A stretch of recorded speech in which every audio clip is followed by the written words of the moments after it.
పసుపు కూడా తీసుకోకూడదు అంటారు. అంటే వాళ్ళ ఇంటి లక్ష్మి మన ఇంట్లోకి వస్తుంది వస్తుంది. ఇలా రీజన్స్ చాలా ఉంటాయి. చెప్పులు ఎవరన్నా ఫ్రెండ్స్ కొనిపెట్టినా, ఇప్పుడు మా వాకింగ్ ఫ్రెండ్స్ ఉన్నారు. వాళ్ళేమో సరదాగా కొనిపెడతారు. మా అమ్మ రూపాయి అయినా ఇవ్వాలి, 10 రూపాయలన్నా ఇవ్వాలి, ఏమీ ఇవ్వకుండా తీసుకోకూడదు, అసలు చెప్పులే తీసుకోకూడదు అని చెప్తుంది. శని వచ్చేస్తది అని అంటూ ఉంటారు. స్నేహితులు కదా, అలాగ ఎలా చెప్తాం మేము అని నేను అంటాను. కాకపోతే అది మీరన్నట్లు శని కిందే లెక్క అనమాట. ఉప్పు కూడా ఉప్పు ఇప్పుడు మీరు ఇస్తే నేను ఇలా చేత్తో తీసుకోకూడదు అంటారు. కింద పెట్టాక నేను తీసుకోవాలి, ఎందుకంటే తగువులు వస్తాయి అంటారు. ఇప్పుడు పెద్దవాళ్ళు మనకి రీజన్స్ చెప్పేవాళ్ళు కాదు, ఏం చెప్తే అది వినేవాళ్ళం. ఇప్పుడు వాళ్ళు అలాగ వినరు. ఎందుకు, ఏమిటి, ఎలా అన్నీ అడుగుతారు. ఏదైనా కానీ ఈ నువ్వులు కూడా తీసుకోకూడదు అంటారు.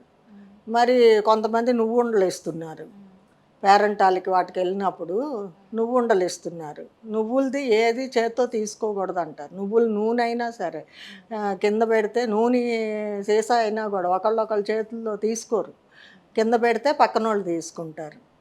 ఇలాగ పెరుగు తోడుకి నేను ఆశ్చర్యపోయా, నాకు తెలీదు ఇక్కడికి వచ్చేంత దాకా. ఇదివరకు మేము వెస్ట్ గోదావరి, కృష్ణ, ఆంధ్రాలో ఉండేవాళ్ళం. ఇప్పుడు తెలంగాణ వచ్చాం. తోడు ఇవ్వమండి అన్నారు. నేను చాలా ఆశ్చర్యపోయా. అంటే తోడు అడగకూడదు, కొంచెం పెరుగో కొంచెం మజ్జిగో ఇవ్వమని అడగచ్చు. అలా అడిగినా కూడా మేము పెరుగు ఇవ్వము అన్నారు.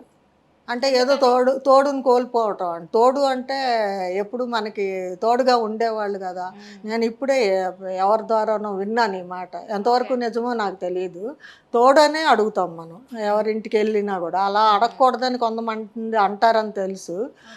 మామూలుగా కాస్త పెరుగో మజ్జిగో తక్కువైంది ఇవ్వండి అని అడగాలి, కానీ తోడు అని అడగకూడదు.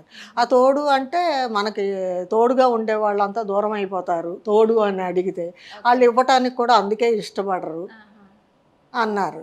అలాగా రకరకాలు ఉంటాయి వీటికి.